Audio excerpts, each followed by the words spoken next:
के अंदर विराजमान परमपिता को मेरा प्रणाम। आज रक्षा बंधन का त्योहार जो बहुत पुराने समय से मनाया जा रहा है। संसार के अंदर अनेकों उदाहरण हुए। ये मात्र इसलिए नहीं होता कि बस धागा बांध दिया और काम हो गया। ये त्योहार साथ देने के लिए बनाया था, एक दूसरे का सहारा बनने के लिए, काम आने के लिए, मुसीबत में एक दूसरे के साथ खड़े होने के लिए। लेकिन अब थोड़ा सा फर्क पड़ा इन चीज़ों में। मैंने रिश्तों को थोड़ा गहराई से देखा, अंदर जा करके। रिश्ते कम बचे हुए हैं, ख़त्म नहीं हुए हैं। सब तरह के लोग हैं इस दुनिया में, सब तरह के निभाने वाले हैं, सब तरह के साथ देने वाले हैं, लेकिन कम लोग हैं। क्योंकि रिश्तों की पवित्रता कम रह गई। रिश्तों में दिखावापन ज़्यादा हो गया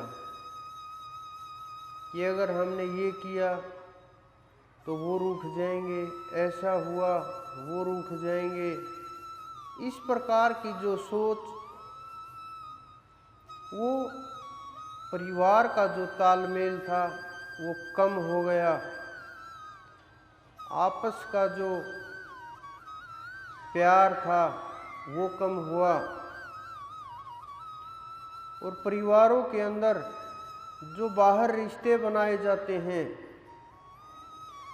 उनका भी बड़ा आजकल रिश्तों के बहुत फायदे उठाए जा रहे हैं। मेरे से ज़्यादा आप लोग समाज के अंदर रह रहे हैं, आपको मालूम ही होंगी सारी चीज़ें। लेकिन रिश्ते बनाना आसान है, निभाना बहुत मुश्किल होता है। बहुत ज़्यादा मुश्किल होता है रिश्ते निभाना। अगर रिश्ते ना निभा पाए तो बनाने से मना कर देना चाहिए कि हमारे से रिश्ते नहीं निभ पाएंगे, हम रिश्ते नहीं बनाते। बहुत से लोग रिश्तों का नाजायज़ इस्तेमाल करते हैं, आँखों में धूल झोंकने का काम करते हैं। इससे अच्छा रिश्ते साफ सुथरे रहें, वो श्रेष्ठ है, चाहे कोई भी रिश्ता हो। मानव के अंदर सबसे पहले यही होता है कि पहले मैं अपने शरीर के लिए कुछ कार्य करूं, जीने के लिए कुछ कार्य करूं, अपने बच्चों के लिए कुछ करूं, माता पिता के लिए, भाई बहनों के लिए कुछ करूं। आदमी का इतना सीमित सा सोच होती है शुरुआत के अंदर। तो इतनी सोच करके वो फिर कोई न कोई काम शुरू करता है, नौकरी के लिए प्रयास करता है और कुछ हाथ पैर मारता है। फिर उसका दायरा थोड़ा सा बड़ा होता है कि क्यों न मैं रिश्तेदारों के लिए भी कुछ करूं, यार दोस्तों के लिए भी कुछ करूं, जो परिवार बड़ा है उसके लिए भी कुछ करूं। फिर ये सोच बनती है। फिर ये सोच बनने के बाद थोड़ी सी और पूरी होने के बाद और अगली सोच तैयार हो जाती है कि मन के अंदर कि अब मुझे थोड़ा यश चाहिए।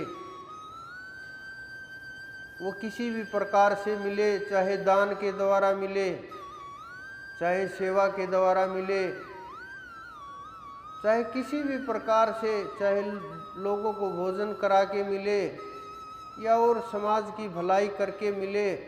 फिर ये सोच हो जाती है। फिर शुरू होता है धर्म का मामला कि क्यों न मैं अपने धर्म के लिए कुछ करूं, लोगों के लिए कुछ करूं, महात्माओं के लिए कुछ करूं, संगत के लिए कुछ करूं। कौन धर्म के लिए कितना कार्य कर रहा है, फिर ये खोजने लगता है जीव। कोई भी धर्म हो, किसी भी प्रकार का, ये मानव की सोच है। ये मात्र एक व्यक्ति की सोच नहीं है, ये सब मानवों की सोच है। कोई भी मानव हो, इस धरा के ऊपर आया हो, यहीं से शुरू होता है लगभग 99.99%। फिर उससे आगे फिर आदमी मन के बारे में सोचता है। आगे जाने के बाद की चीज़ें सोचता है कि यहाँ तो सब हो गया पक्का काम, समाज के लिए भी, परिवार के लिए भी, जीवन के लिए भी, बच्चों के लिए भी, समाज के लिए जितना मैं कर सकता था किया। अब क्या कर सकता हूँ कि क्यों न आगे के लिए कुछ किया जाए, जिससे मैं स्वर्ग में जा सकूं, नरक की तरफ ना जाना पड़े, वहाँ जा करके मैं कल्याण करा सकूं, और कम से कम मुक्ति ना हो तो स्वर्ग तक तो पहुँच जाऊं। कि जैसे यहाँ मौज है, वहाँ जाके स्वर्ग में भी कम से कम इसे ज़्यादा ही मौज हो तो अच्छा, इससे कम मौज तो नहीं चलेगी।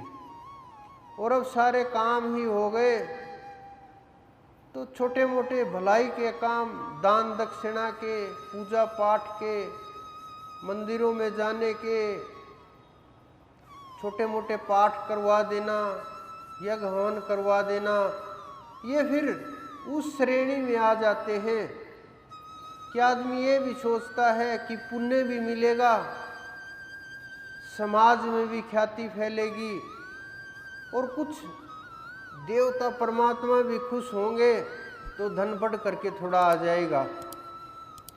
तो फिर मानव की ये सोच हो जाती है।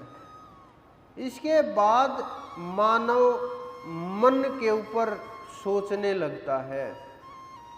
जब यहाँ तक संतुष्ट नहीं होता, यहाँ तक लगभग मनुष्य संतुष्ट हो जाते हैं, लगभग कुछ एक आध में से भी कुछ परसेंट आदमी जो बचे होते हैं, वो इन वस्तुओं से, इन चीज़ों से संतुष्ट नहीं होते।